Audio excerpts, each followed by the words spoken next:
So I guess my message is, obviously we're all in the midst of this global pandemic, but we've lost sight of the fact that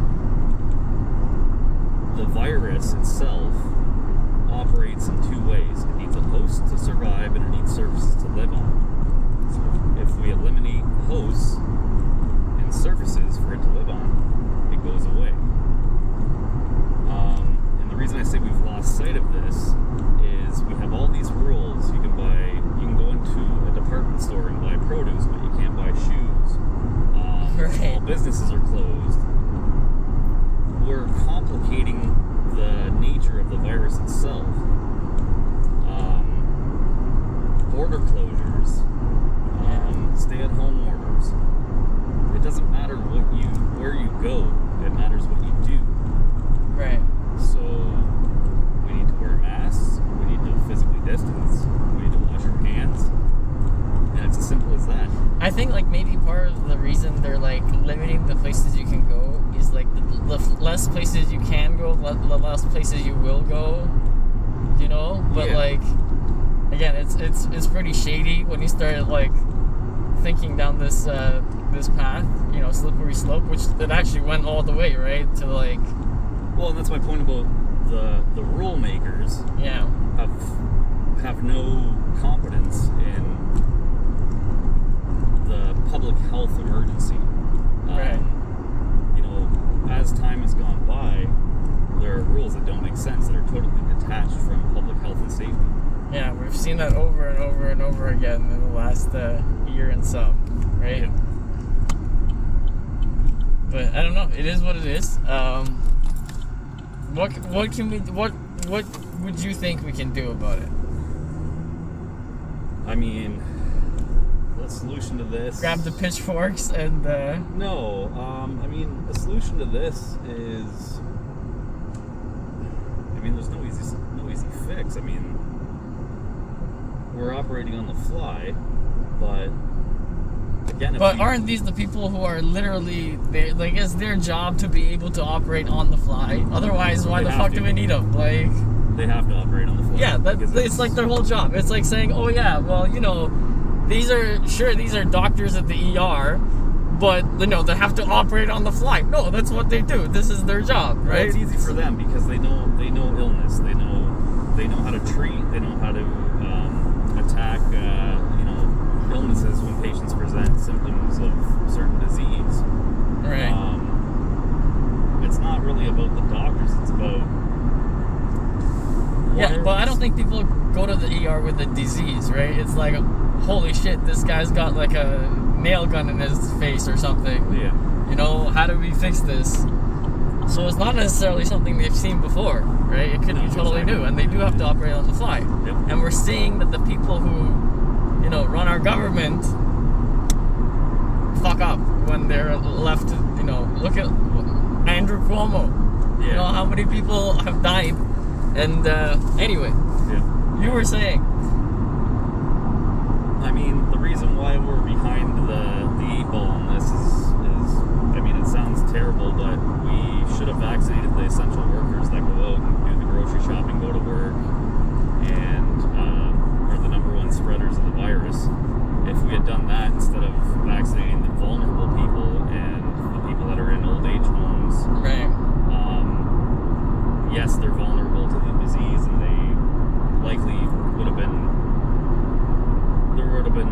higher numbers of death, but they don't leave the rooms. We're not going to spread it. Right, but you were saying earlier that, you know, right now the biggest spreaders of COVID are vaccinated people. So had we vaccinated the, you know, grocery store workers or whatever, like, would it have changed much at all? We wouldn't have had variants that are breaking through the vaccine. Can you say that for certain, though? Yes. Okay. Because we would have denied the virus a population to mutate among. But that's assuming that assuming that it wouldn't have mutated while you're vaccinating those people, right? Yes. We would have lowered the risk factors of the virus mutating. Right. We would have given it a smaller population to allow it to mutate. Yeah, but I mean, again, there's no easy fix. It's about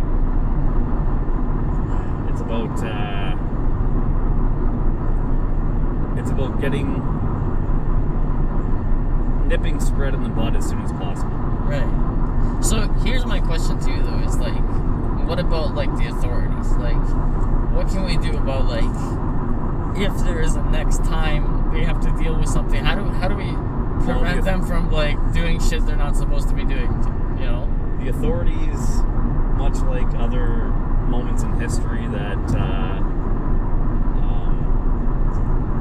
present themselves as a watershed in human society, the authorities have used this as a catalyst to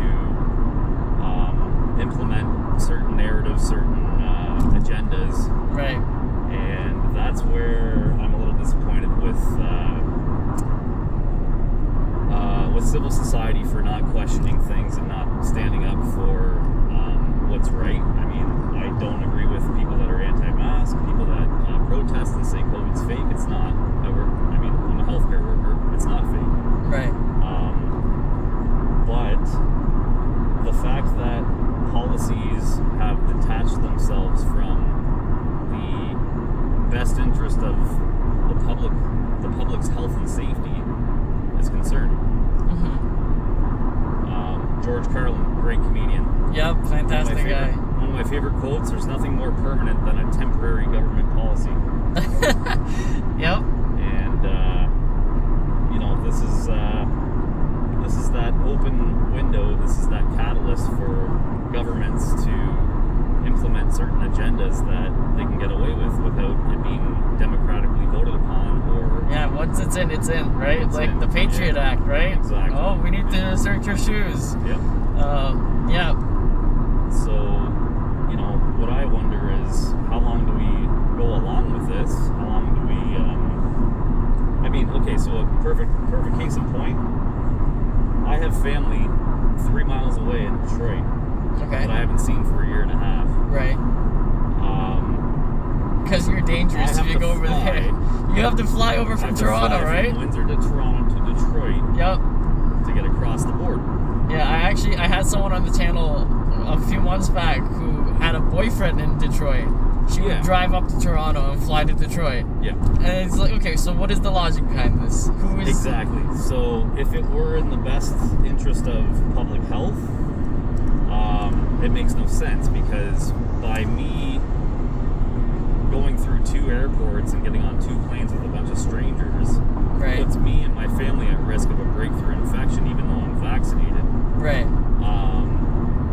As opposed to getting in my car, which is a bubble, by myself and driving across a land border. Right. And the reason that they've done this, again, is because policy has detached itself from logic. The public health interest. Yeah.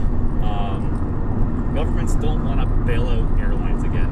They had to do it in 2001 after 9/11. Right. And airlines are a big part of economies. Right. And so that person that may have lived in Cincinnati, Ohio, that has family in Toronto, that normally flew pre-pandemic to visit family in Toronto, once the pandemic hit, they thought, I don't want to go into an airport, get on a plane. Right. I'm going to drive. That's right. Well, what happens when all those people that used to fly decide to drive? It's GG. The airlines go under, and they need to be bailed out. Yeah.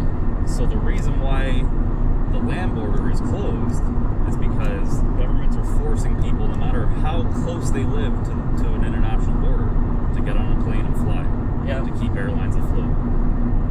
And you won't find that information anywhere, but it makes perfect sense from an economic standpoint and not a public health standpoint. So here's the question. Case in point that governments are not serving the public health interest; they're serving economic interests. Yeah, no. I have a sort of related question to this. So you said you work in the healthcare industry, right? I do. You know how they're discussing about the COVID passports, right? Yeah. And they're saying which vaccine you can have to have the passport and which not. So I've heard that in some European countries they're taking natural immunity into consideration for the same COVID passports. What do you think about this? Like, because we're obviously not doing that. Neither is the States, right? Yeah. So we're not doing antibody tests or any of that. that's not valid. So either you have the vaccine or you can't go to a restaurant. In like somewhere like Quebec, that is. Well, that's not nationwide yet. It strips away the basic fundamental rights that are common in many democratic constitutions, many liberal democracies, their constitutions, their charter right. Rights, and that's why I wonder where are all the lawyers right now. Yeah, no, it's crazy, man. Like, if I were a lawyer, I'd be all over this shit. It wasn't even a year ago. It was literally like a couple months ago where they were talking about how, voter ID is racist, right? Yeah. And now it's totally normal to ask people for their medical records to go to, Chuck E. Cheese's. It's not new, though, because anytime you travel, you do have to show proof of vaccination for other diseases. I went to school internationally, and I had to show proof that I had a TB test. I think school is a little bit different, right? And I think, like, for traveling, like, if you're flying from Toronto to Florida, you don't show proof of vaccination, as far as I know. No. You show your passport, yeah, but no one's going to ask you if you had, a tetanus shot. So that's I'm pretty sure that's like new. That's not. It really isn't. I mean, a tetanus shot is not any shot, right? Insert shot. I know that tetanus is the wrong example, but certain areas of the world, certain regions of the world have common diseases. So right, like malaria. You would assume that people have inoculations to the diseases that exist on both sides of the border. Yeah. Okay. If you were to fly from Canada to Mongolia or Bangladesh, then or Africa, then you'd have to show some proof of vaccination or get certain vaccines to protect yourself in those countries. Okay. So it's not a new concept. The problem with a vaccine passport is, again, we're operating on the fly. So there are all kinds of vaccines that are available to different citizens in different areas of the world. Yeah. Sputnik 2 in Russia. That's right. Sinovac in China. And it's not just Russia, right? It's all the countries that Russia supplies with Sputnik, right? And it's up to governments to approve those vaccines as acceptable, right? To allow people to enter the country. And now, sorry, go ahead. They can determine that not on a public health standpoint, but they can determine that on who we want to let in, who we don't. So that gives them an opportunity to deny people from certain countries to enter, your own country, right? And gives you kind of plausible deniability. You can just say, oh well, they don't have an approved vaccine, right? But really, it's in your national interest to not let them in, and it always has been. But now you have a reason to not let them in. Mm-hmm. Now you have something to actually,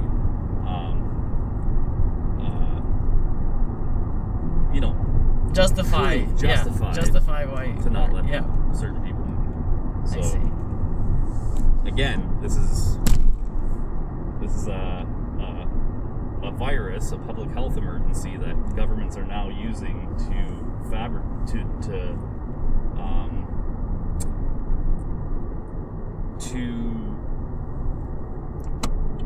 create their own agenda or to manipulate international socioeconomic, sociopolitical relations, right? Yeah, so, that's just standard politics, right? Nothing new. Well, yeah, they always wanted to do it. Now they have the chance. Right.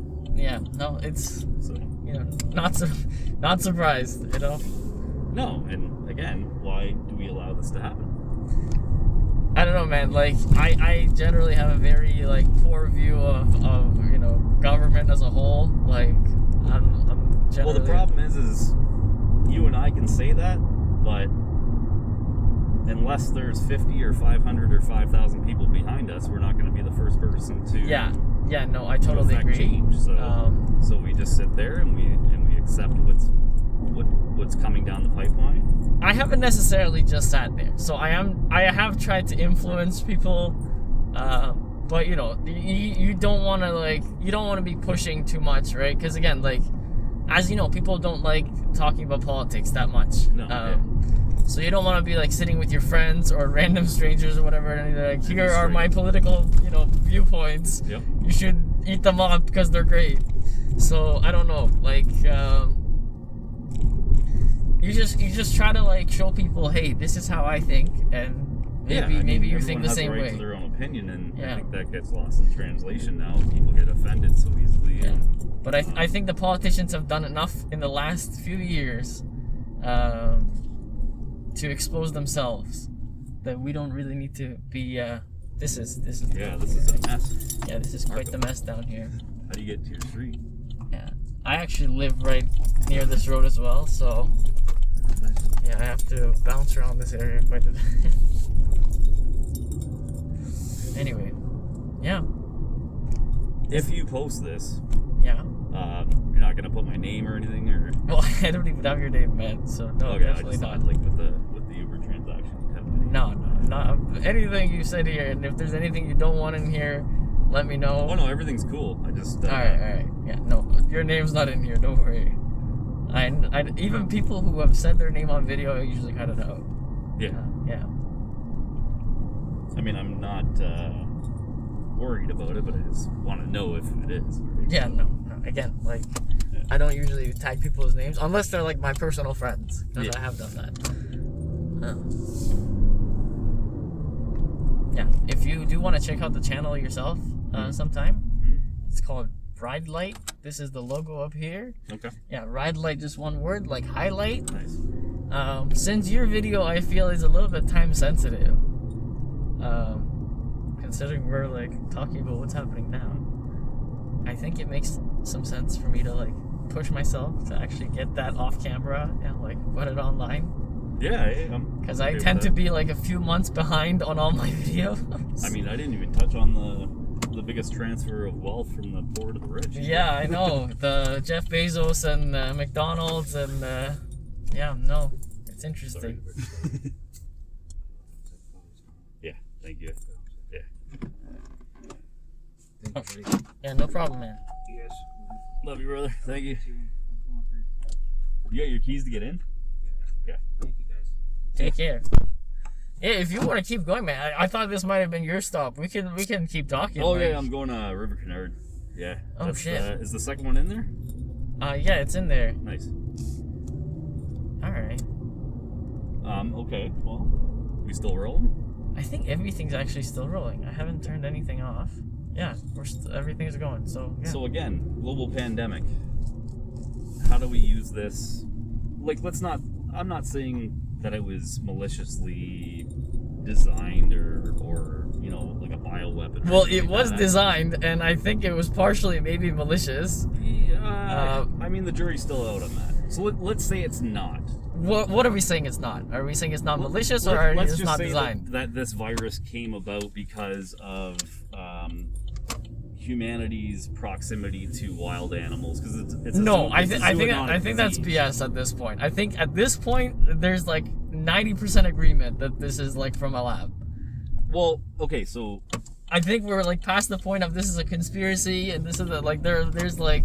but you got to differentiate. So coronaviruses have always existed. Right. They do come from different species of mammals, Right. Animals, humans, whatever, right? Correct. So it didn't necessarily come from a lab in the sense that it's not new. It's not, when they started calling it the novel coronavirus, Right. it's not novel at all. It's a coronavirus. It's the common cold. It's one of the most Right, but like this one is of a the most new one. common As I viruses. think that's the point, right? Or no? Well, it's a new mutation. It's a Right. new strain. Right, a new one So- that they created in the lab.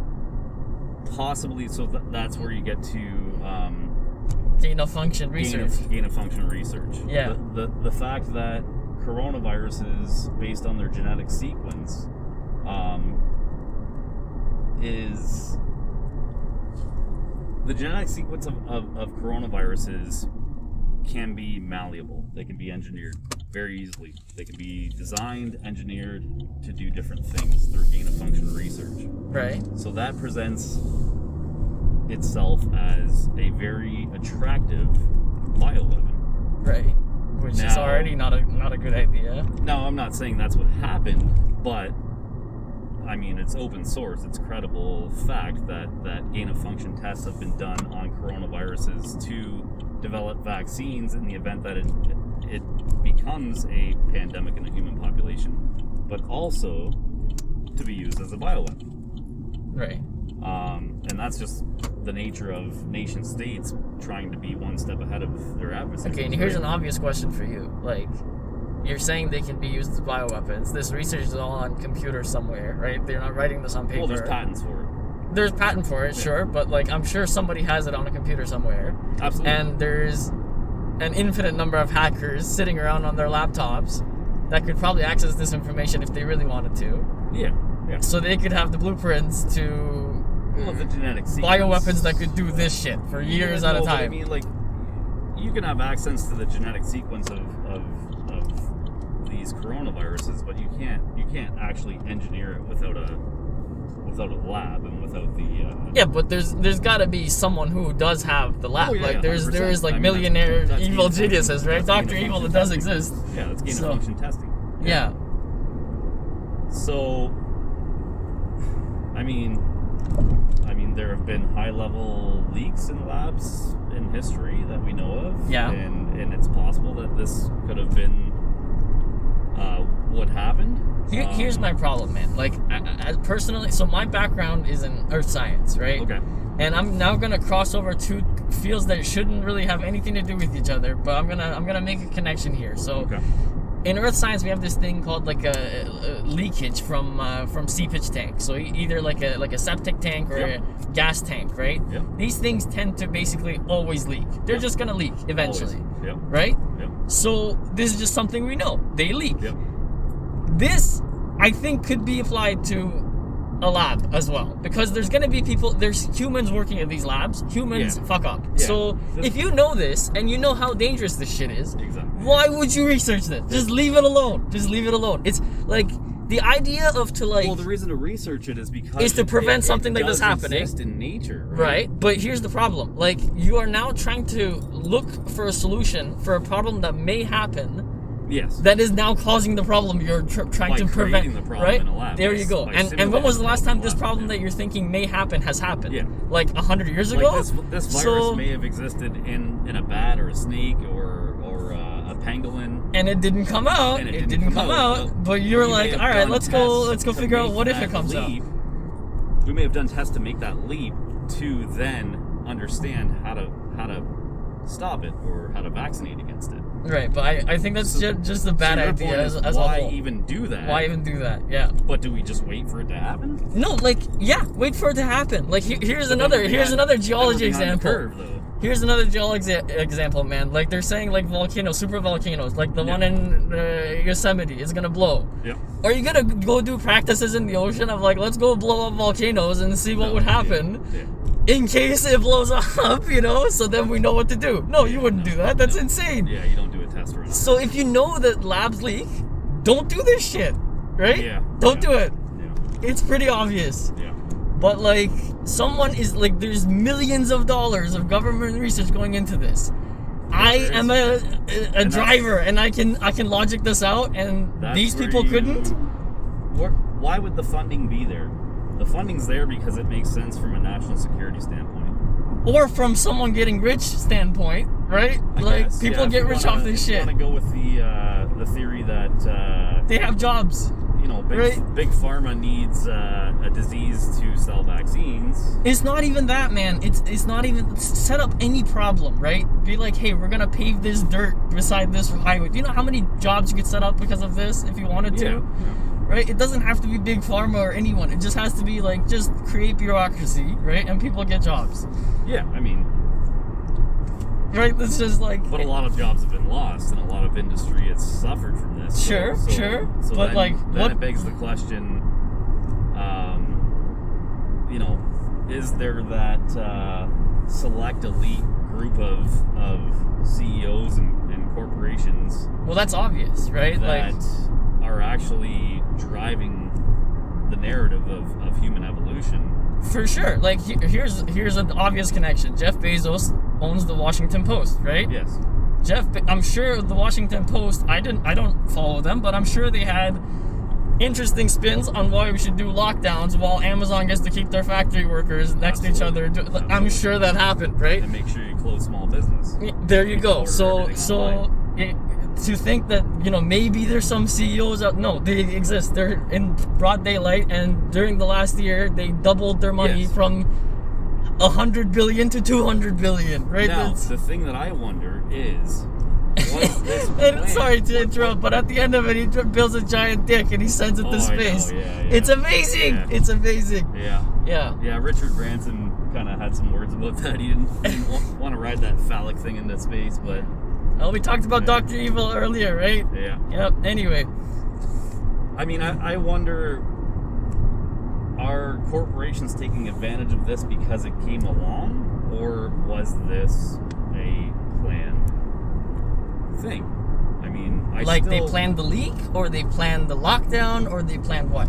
Well, yeah, like a planned leak. I mean... Because a long time ago, a planned leak, I don't know. Yeah, you could totally say that. Why not?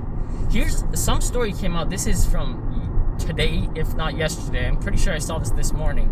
So there was some sort of event, some sort of sporting event happening in China, I think in October, that a bunch of athletes came back from a bunch of different countries, and they all supposedly reported getting sick with diarrhea and coughing, and they had to be sat at the back of the airplane, including some Canadian ones.